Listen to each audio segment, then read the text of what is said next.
All right. Hello, everyone. We're going to go ahead and get started here. Welcome to the Resource Management Institute's Q3 Power Up session on effectively managing resources across teams. My name is Ryan Childers. I'm the Managing Director of the RMI. I'm really glad you're here with us today. Before we get to our topic at hand, I want to take just a minute to thank our sponsors of today's Power Up, Cantata, Dayshape, and Big Time. We really appreciate your support in helping make today's event possible, so thank you for that. Go ahead and move us on to the next slide here, Nick. All right, perfect. So in terms of our game plan for today's Power Up, we've got a short 30 minutes here. So what we're going to do is I'll go through a short introduction, especially for those of you that are new to the Resource Management Institute. I'm going to tell you a little bit about us. And then I'm going to bring on our featured speakers for today's session. With us today, I have Nick Cochran from the RMI. Nick is going to share some perspective on centralized resource management. And then we also have Christine Thomas from Forvus with us. She's going to talk about effectively managing resources across teams. And then I'll come back in and I will give a few updates on, from an RMI standpoint, on some of our events and upcoming training. And then if we have some time at the end, we'll have some light Q&A. If for some reason we don't get to all of your questions, we'll answer those offline. A couple of things I'll mention. If you do have questions, go ahead and put those in the questions panel as we go throughout the session today. And then you'll also see partway through the session, you'll see a copy of the slide deck of today's session show up in the chat panel. So be on the lookout for that. All right. So for those of you who are new to the Resource Management Institute, I'll say welcome. Let me tell you a little bit about us. So we were established back in 2016. We've grown to now be a 3,000 member community of resource management professionals. The best way to think about us is we are 100% dedicated to the advancement of resource and workforce management, thought leadership, best practices and standards, and we do that through our quarterly market research and our thought leadership white papers, our industry collaboration events just like this one, and then of course our globally recognized resource management training and certification program that we call RMCP, where we teach our just-in-time resourcing brand of global resource management. Go ahead and move us to the next slide, please. So again, for those of you that are new to us, this is your invitation to join the RMI. I'll tell you how to do that. If you follow the link at the bottom of the screen there, that'll take you out to our website. Look for the big blue join button in the upper right-hand corner of the screen. If you click that button and give us just a little bit of information, you're a part of the RMI at that point. And for joining, you get a few things. You get access to RMI Insight and our white papers on resource management best practices. You get access to all of our market research, and you get invitations to, because you're in our system, you get invitations to RMI events, just like this one, and then you get access to recordings of our previous events as well. And the best part about all of this is it is 100% free to join. So again, we are welcoming new members, and I would encourage you to take advantage of that. All right, with that, I'd like to bring on Nick Cochran from the RMI. He's going to tell you a little bit about centralized resource management. Nick, it's all yours. All right, thanks, Ryan, and thanks everybody for being here today. I'm just going to take a few minutes here, give a little RMI perspective on this topic of managing resources across teams. As you can see here, we at the RMI, we've got really 10 best practices that we like to focus in on for those things that you heard Ryan mention, those different activities that we have at the RMI, like education, thought leadership, research.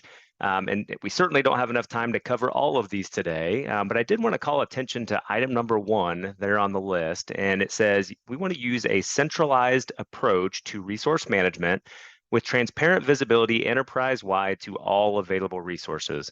And so our best practice number 1 is what we're going to spend a little bit of time talking about today. And so we use this centralized approach to RM phrase. And so you might ask, well, what is a centralized approach? So I'm going to try to paint a little picture here and use a little visual graphic to maybe help explain what that could look like. And so if you've been through RMCP, our certification program, you've heard these kind of 3 buckets that we group RM models into. So you see those there at the bottom. We have decentralized resource management. We have what we call the hybrid model, and that can take a lot of different shapes and forms. We'll talk about that. And then we have centralized RM. And so we're really looking to get folks moving along the right to the right on this continuum towards centralized resource management. But let's talk about what each of these models look like. So from a decentralized resource management perspective, really the view of the organization is that resources belong to their team or belong to their practice. They report up to a manager. There's projects that happen, like in this case, the blue team has projects. Well, really only blue resources work on those types of projects. We're really more siloed off, rarely see sharing of resources across those kind of boundaries for those different teams. Then we move into this hybrid model. And like I mentioned, hybrid model can take a lot of different shapes and forms. I've modeled one here where we've got an RMO in place, and we've kind of got a dotted line to maybe some RMs that are sitting within the teams. And so the goal here, we've got an RMO in place, hopefully providing some standardization to how we want to try to do things from a resource management perspective. But RMs still sit within those teams, which means they report to a manager or a practice leader, which means that practice leader or that manager, their priorities become the RM's priorities, which is probably to get the people on their team busy without looking, elsewhere in the organization. And so we do start to see some maybe sharing of resources because we've got some RMs that are collaborating a little bit. And again, this can take a lot of different shapes and forms. When we think of the hybrid model, there's probably even a little bit of a continuum as people kind of get into this hybrid approach and really working toward becoming that centralized resource management model. And so if we go to centralized RM, what we're looking at here is we've got an RMO in place. RMs are sitting in that team. It's resource management is centralized, owned by the RMO. Resources are now being viewed as kind of assets to the organization as a whole. And we're looking across the pool of resources to see, where is the best fit to fill these needs that we have as an organization. So we're not just focused, team to team, but we're looking, kind of holistically, enterprise-wide across the organization. So our goal at the RMI is to encourage organizations and help organizations with resources to see how do we make our way along the right on this line to get toward that more centralized approach. I did want to pull in just a little bit of data from our Q1 survey from this year that speaks a little bit to this topic. And so you see there on the left graph, we asked, what resource management model does your organization currently have in place? Good news, not a ton in the decentralized, as we want to move toward the right. We like to see that a little bit lower. Not surprised that a lot of folks kind of identify in that hybrid area as they're maybe working toward a centralized approach. And then we've got about 35% say they're in the centralized. And again, trying to work toward the right here. And then on the right-hand side, and I think this is a really important, question and maybe reflection for you all to think about, is we wanted folks to categorize, how do you view your resources? Are they viewed as assets of their team, their department, their practice, or as assets of the enterprise? And so we've got about a 60-40 split there, 60% viewing them as assets of the enterprise. And really, that's the mentality. That's what we want to get to. And we think that that's really probably the biggest hurdle that we've seen for folks moving toward that centralized approach. What is the view of your resources in your organization? So I'll wrap up here and just say our recommended approach is that we want to make sure resources are viewed as assets to the organization and the area of need, not just their manager, their department, or their practice. And that's going to go a long way to making it easier to manage resources across teams effectively. All right, now it's time for the main event. I'm going to turn it over to Christine Thomas. She's the Managing Director of Talent Alignment at Forvis. She's going to take it from here and share her perspective and thoughts on this topic. Christine, it's all yours. Thanks, Nick. Well, welcome everybody. I appreciate the opportunity to chat today and just share a little bit about how we're thinking of effectively managing resources. We don't have it all solved either. So I think that's why this is a great community and network to be involved in, and certainly appreciate all the insights that RMI has provided along our journey. So Nick, I think, when I think about resource management and managing across teams, you need a healthy balance of kind of your resource management team, your processes, and technology. And when we think about the whole concept of centralization, I think it's a hurdle every company has to get over if they want to achieve maximum efficiency when we think about deploying our talent. But there's a lot of different ways to go about it. And so, whether your teams are defined as onshore and offshore, or geography-based, or industry-based, or competency centers, whatever that approach is, the organization is going to have to establish how those resources are best shared across the various entities within an organization, and addressing, what process is best and what technology you can use to help achieve those benefits of centralization and really optimizing your resource deployment. So, when I think about resource managers and, the balancing act that we're in and day out, I think we're right up there with trapeze artists, right? There's so many things that you're contemplating and factors when you're balancing workloads, skill set needs, budgets, right? How do we make sure that we're meeting the needs of our clients and bringing the right people to the table for that? The resource management is really critical when we think about working across teams. And I think that dedicated resource management function is kind of the key, right, to having visibility beyond kind of each individual group's varied priorities and activities. So there's kind of two things, right? When we think about managing teams, we have kind of this concept of multi-teaming, right? When we use folks across multiple teams, sometimes even within an entity. So, think about those types of jobs that don't keep somebody 100% busy. Our tax practice, people are multi-teaming all day, right? They have multiple groups that they're working with, potentially multiple managers that they're reporting to. So we're going to talk a little bit about, just reducing some of the risks of, burnout or not understanding their priorities. And then I think the flip side of the coin is really making sure you're leveraging the right team. So when we think of, potential centers of excellence within our organizations or offshore teams that are focused on certain components of a project, really it is thinking about what are the right groups to leverage within the overall plan.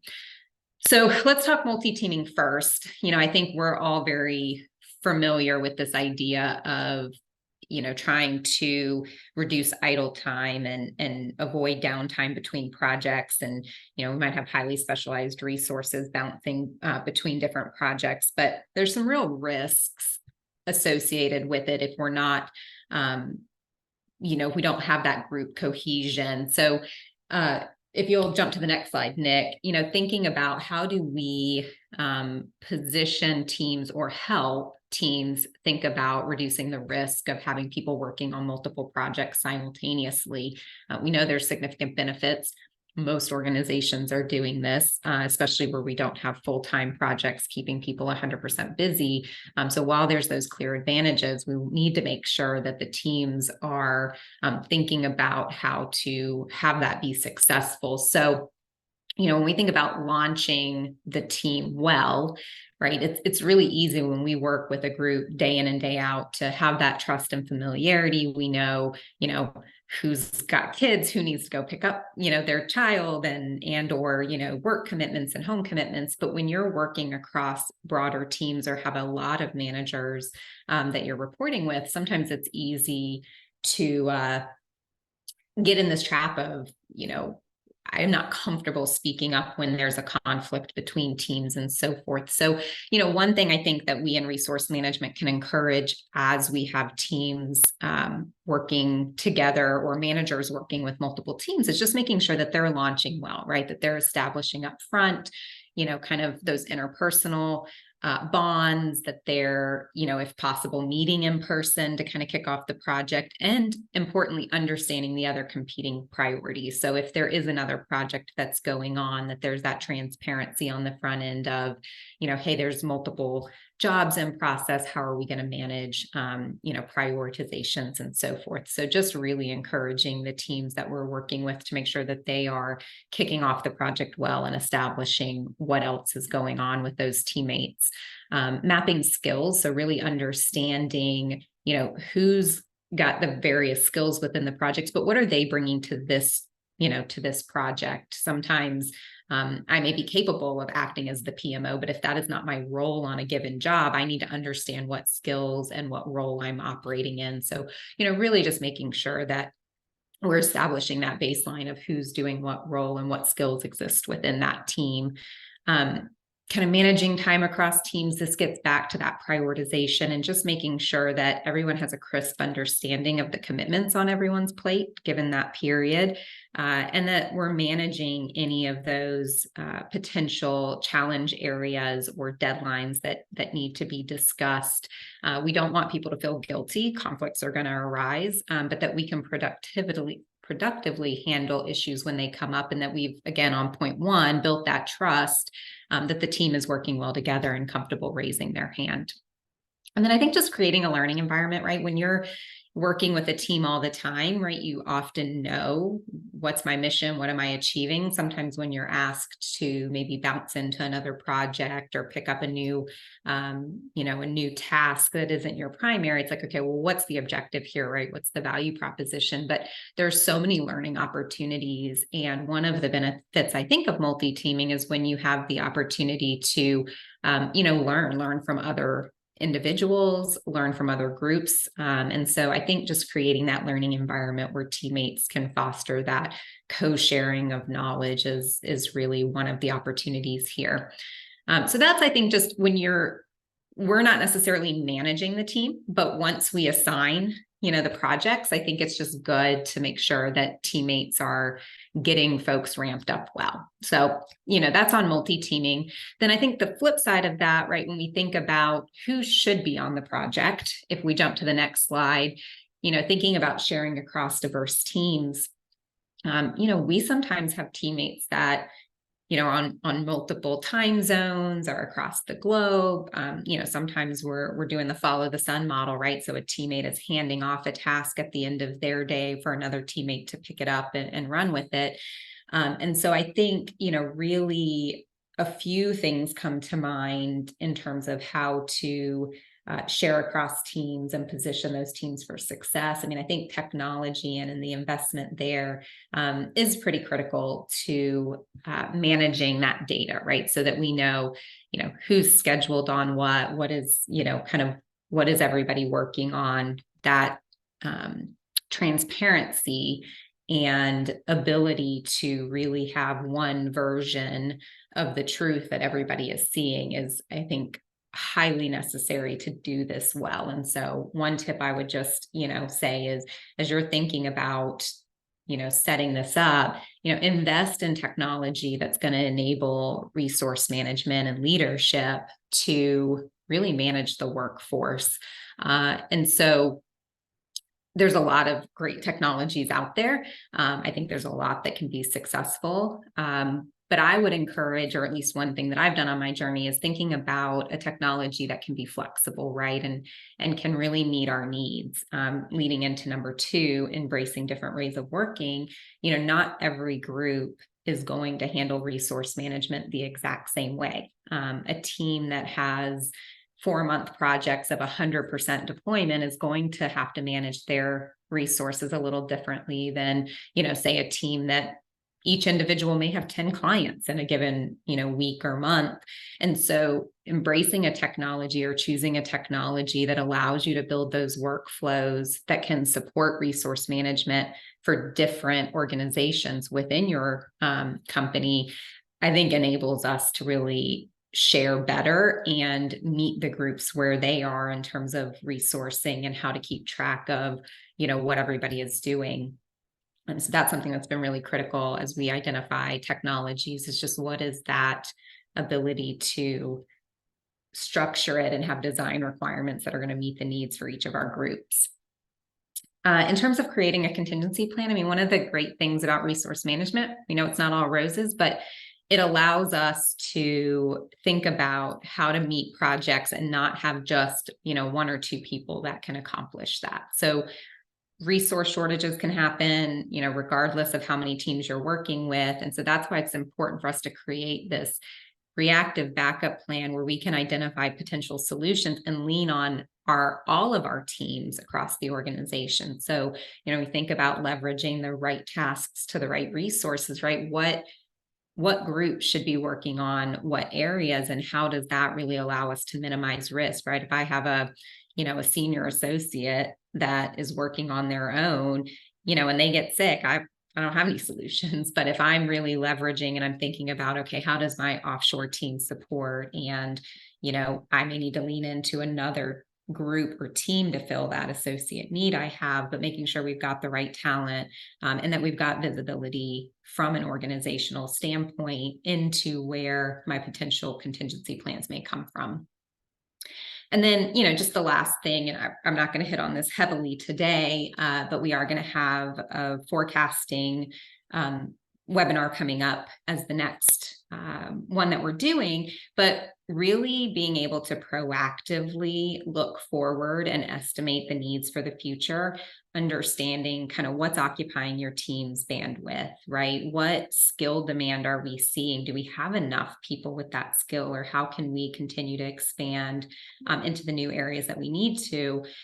That is really critical, I think, for making sure that you identify where your teams need to grow, where we need to increase skills, where we may need to change the types of trainings that we're doing and so forth. And so as we have really diverse teams, it becomes even more critical for us to understand, okay, what is that capacity plan look like? Where do we have upcoming needs? And so I would encourage you to tune in on forecasting here coming up, just to get a little bit more insight as that goes hand in hand here with planning for that future and creating those diverse teams. And then on the next slide, really, I would just encourage you to understand your priorities as an organization, how your organization runs, and partner with your leadership team to prioritize and kind of identify your quote unquote rules, right? So you can manage resources in a lot of different ways. Some organizations lean into geography first, right? So our clients want to see us, we're first going to schedule locally. And then to the extent we need to expand, we may go to our region, or we may go nationally. Some areas, geography is not that important, right? We're not sitting out at clients. It's more important for us to lean in on an industry experience. So it can be managed a lot of different ways, but understanding how your organization does this and setting very clear rules around it, so everybody has transparency on how resources are prioritized and allocated, I think really just positions us to manage resources more effectively and prevent some of the tension or friction that can sometimes happen when you're not really clear, right? Where are the resources aligned? And to Nick's earlier point on centralization, the benefit of centralization is having a team that is operating under kind of a centralized group of rules or processes. So this is just something that I've taken away, and we've not perfected this, but I think we really are trying to identify what's the best way for our organization to operate, and making sure that all of our resource managers are pulling together kind of with that in mind.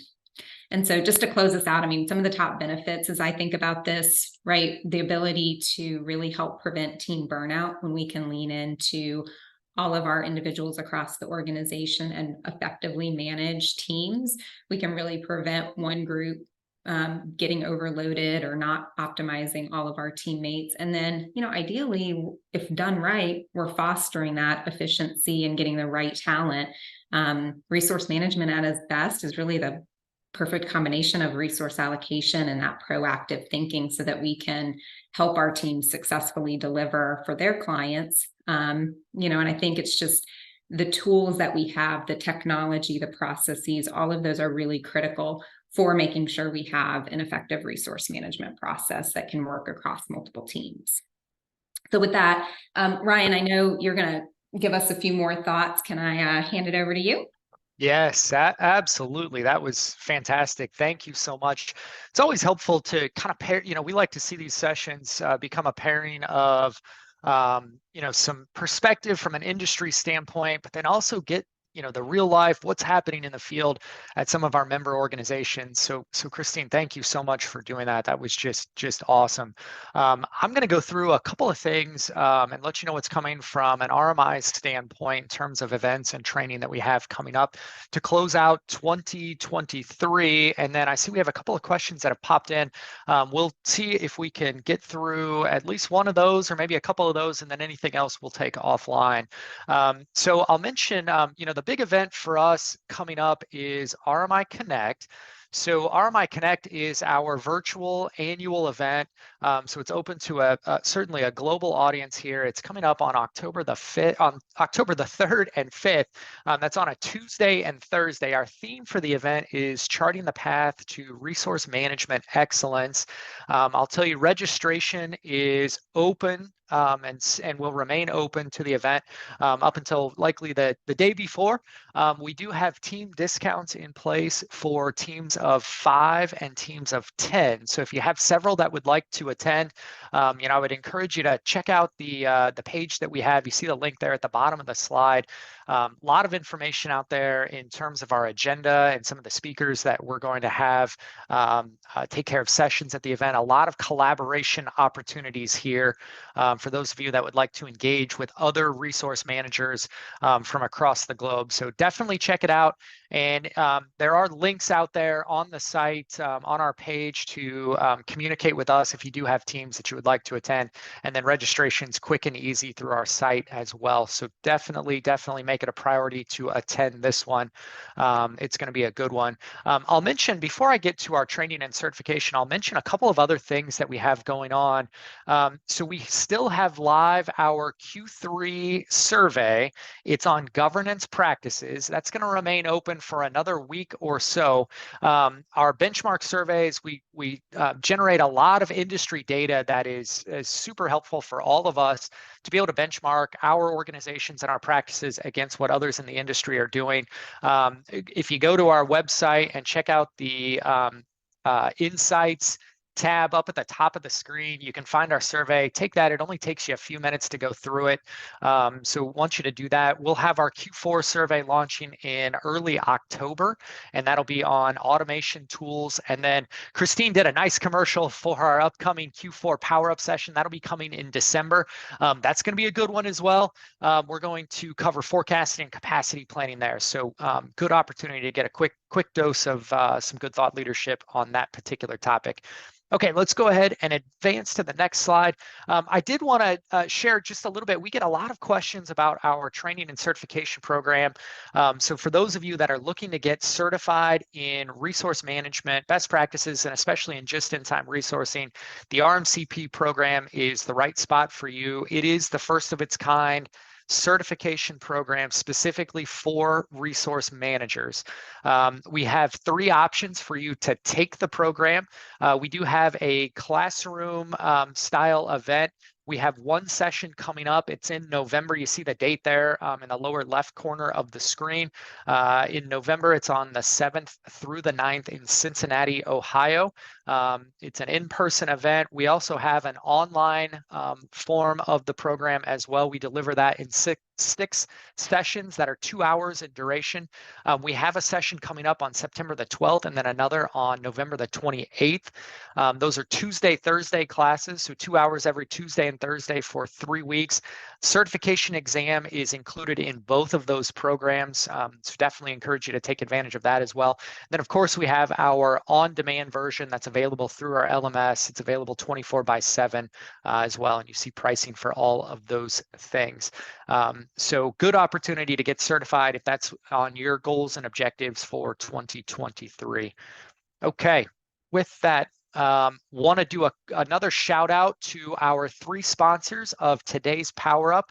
Thank you again to Cantata, Dayshape, and Big Time. These have been 3 fantastic sponsors for the Institute. We really appreciate their help and support. And so in doing that, let's make time for a question here. So we have a good one that's come in. It's a 2-parter.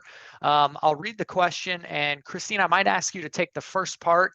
I will take the second part, but I'll do the second part first. So I'll read this one out loud and give you a chance to think about it, Christine. So how do you overcome the issue or barrier of having the reporting managers release control of being that resource manager and managing their own assets and adopting or buying into the centralized resource management model? So Christine, I'll give that one to you here in just a second. The second part of this one, any tips on how to make the transition from a decentralized or hybrid model over to more of a centralized model? And I'll offer just a couple of big thoughts there for you. Biggest things there. for me, and I think Nick did a nice job highlighting this when he shared some perspective from the RMI standpoint. I think fundamentally it's getting over the first hurdle, which is encouraging the organization to think about resources as being assets to the organization. And that's a big point of buy-in. That starts with leadership support, and that has to permeate through all levels of the organization. But you got to clear that hurdle first, and that makes things a heck of a lot easier to move to more of a centralized model. The other thing I would encourage you to think about is having good alignment on goals and objectives across leaders in the organization to make it easier to support each other and support the greater organizational good. I've seen a lot of organizations where we're very siloed in terms of how goals and objectives are set up, and that makes it really difficult to get into more of a centralized model. And so, Christine, any quick thoughts here with a minute or so to go on the first part of this? So how do we overcome issues or barriers of having managers release control when it comes to thinking about a centralized model? Anything from your standpoint there? Yeah, I mean, great question, and no simple answer. I think so much of it becomes around relationship building, right? And becoming that trusted advisor. I encourage my team to just stay at it, right? Kind of continue to tell the story of how we can lift the burden, right? And you would think it'd be easy, right? Hey, we want to take some of this off your plate and allow you to do your job serving clients or doing whatever, and let us kind of help with that lift. But not everybody's quite ready to let go of control. So I absolutely need that leadership buy-in, and I would encourage you to ask your leaders, right, to lean in and make sure their teams understand the role of resource management and allowing us to do our jobs. But then I think it's just around the value proposition, right, showing how we can make their lives easier and building that rapport. I think you have a couple wins with even some of these managers that like to keep control, and they see that you can really bring that value. I've seen over time they start to kind of let us take on more and more, but it is a patience and time area, I think. Awesome. Well said. Well said. That's great. I do see one question came in, and it is a hot topic. I'm going to go ahead and address it partially while we still have a few folks on the line. Question is, any info on where RMGS, the Resource Management Global Symposium, where it will be this year? We are really close to announcing the where. I will tell you it is going to be the third week in April, so you can go ahead and start kind of planning on that week. We are close to announcing it, and I think we'll be in a much better position to share a lot more details in the next month or so. I would expect for us to have a big announcement coming either at RMI Connect or shortly thereafter. So I'm going to tell you to save the date, third week of April for next year, and we will have a big announcement coming here soon. So appreciate the question. I know we've gotten that from several. So with that, let's go ahead and wrap up today's session. Thank you all so much for joining. Thank you to our sponsors again. Really appreciate your support, and a big thank you to Christine Thomas and Nick Cochran for all the insight they shared today. Really appreciate it. And we'll see you again in December for our Q4 Power Up. All right, take care, everyone.